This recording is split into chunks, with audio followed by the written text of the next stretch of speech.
मांडव्य ऋषि थे, बहुत तपस्वी संत थे। निर्जन वन में इनका एक आश्रम था। इनको संसार से कोई मतलब नहीं होता था। निर्जन वन में रह करके भगवान का भजन करते थे। एक दिन कुछ चोर राजा का धन चुरा करके भागे। पीछे से सैनिकों ने पीछा कर लिया। सैनिकों के भय से भयभीत होकर उन चोरों ने सारा का सारा धन मांडव्य ऋषि के आश्रम में छुपा दिया। जब मांडव्य ऋषि के आश्रम में उस धन को छुपाया तो सैनिकों ने आकर के देख लिया।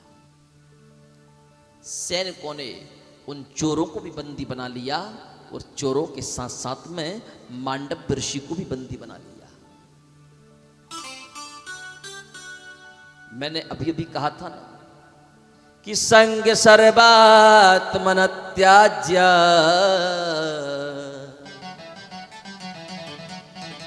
सचेत्यक्तुं न शक्यते। संग हमेशा हमेशा को त्याग। आप कितने भी चरित्रवान क्यों ना बन जाएं, और यदि आपकी बैठक गलत जगह पर है तो दुनिया के लोगों में, दुनिया के लोगों की नजरों में आपकी चरित्र से ज्यादा दुष्चरित्र आप में दिखाई देंगे। जब इसकी बैठक गंदे लोगों में है तो इस पर चरित्र अच्छा कहां तक होगा। पर लोग आपके अच्छे चरित्रों को नहीं देखेंगे, लोग आपके दुर्गुणों को देखने लग जाएंगे। इसलिए गंदे लोगों के बीच में बैठना पसंद मत करो। गंदे लोगों से दूर रहो। आज वही स्थिति मांडव्य ऋषि की हो गई। मांडव्य ऋषि को उन चोरों से कोई लेन देन नहीं था, चोरों के धन से लेन देन नहीं था। लेकिन जब सैनिकों ने देखा कि चोरों ने सारा का सारा धन मांडव्य ऋषि के आश्रम में छुपाया है तो निश्चित रूप से कहीं ना कहीं ये मिलीजुली सरकार। मांडव्य ऋषि को, उन चोरों को बंदी बना करके ले गए। राजा ने बिना देखे, बिना सोचे, बिना समझे कह दिया कि इनको सूली पर चढ़ा दो। मांडव्य ऋषि को सूली पर चढ़ा दिया। जैसे ही मांडव्य ऋषि को सूली पर चढ़ाया, मांडव्य ऋषि ने सूली पर चढ़कर के अपनी आंखों को बंद करके भगवान का भजन करना आरंभ कर दिया। एक दिन राजा अपने सैनिकों के साथ उसी मार्ग से निकलता हुआ जा रहा था। जब उस राजा ने मांडव्य ऋषि को सूली पर देखा तो राजा भयभीत हो गए कि मेरे राज्य में ये संत महात्माओं के ऊपर अत्याचार, इनको सूली पर किसने चढ़ाया? सैनिकों ने कहा महाराज आपने ही तो आदेश दिया था। राजा ने मांडव्य ऋषि के सामने क्षमा याचना की। अनजाने में मैंने आपको ये दंड दिया है, मैं क्षमा के योग्य तो नहीं हूं, पर आप मुझे क्षमा कर दीजिए। मांडव्य ऋषि ने उस राजा से तो कुछ नहीं कहा। उस सूली के बंधन से मांडव्य ऋषि को राजा ने मुक्त किया और मांडव्य सीधे सीधे यमलोक पहुंचे। यमराज ने जैसे मांडव्य ऋषि को देखा, मांडव्य ऋषि को देखकर के यमराज खड़े हो गए। भगवान आपने यमलोक आकर के कष्ट क्यों किया? मांडव्य ऋषि ने यमराज से कहा कि मैं आपसे ये पूछना चाहता हूं कि मैंने अपने जीवन में ऐसा कौन सा अपराध किया, ऐसा कौन सा पाप किया जिसके कारण मुझे कठोर दंड मिला, मुझे सूली पर चढ़ना पड़ा।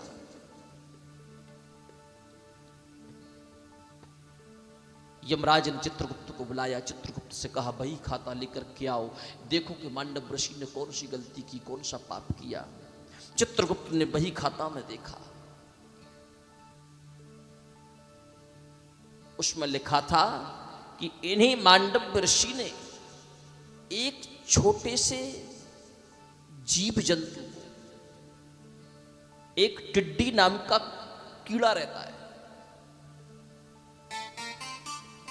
बोले उसको एक पतली घास की सींक से उसका छेदन किया था।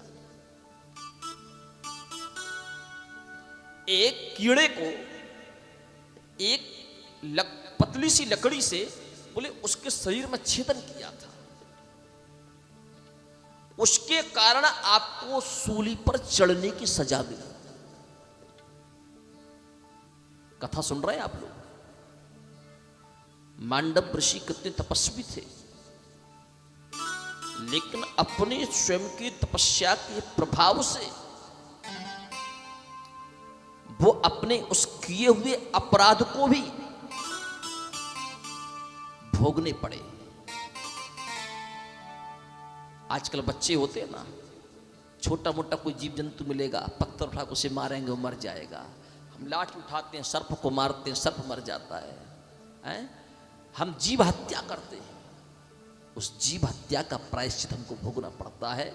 मांडव ऋषि जैसे महान तपस्वी संत जब एक छोटा सा अपराध करने पर सूली पर चढ़ सकते हैं, तो प्यारे फिर तुम और हम इतने बड़े बड़े जीवात्माओं की हत्या कर रहे हैं, उनको काट रहे हैं, उनको दंड दे रहे हैं, तो हमको स्वर्ग कैसे मिलेगा बताओ?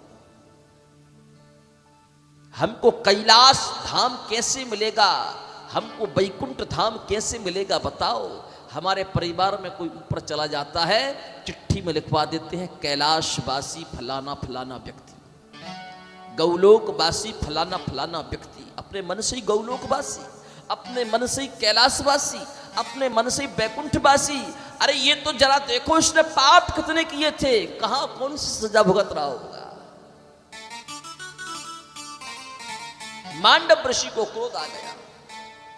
मांडव ऋषि ने यमराज से कहा कि मैंने इतनी तपस्या की, मेरी तपस्या के प्रभाव से तुम मेरे उस पाप को काट ना सके, जाओ मैं तुम्हें श्राप देता हूं, मृत्यु लोक में एक दासी के गर्भ से तुम जन्म लेकर के यत्र तत्र भटकते रहो। यमराज ने हाथ जोड़ करके मांडव ऋषि के चरणों में प्रार्थना की, मुझे क्षमा करो, मैं मृत्यु लोक में जाकर के मनुष्य योनि में, वो भी दासी के गर्भ से।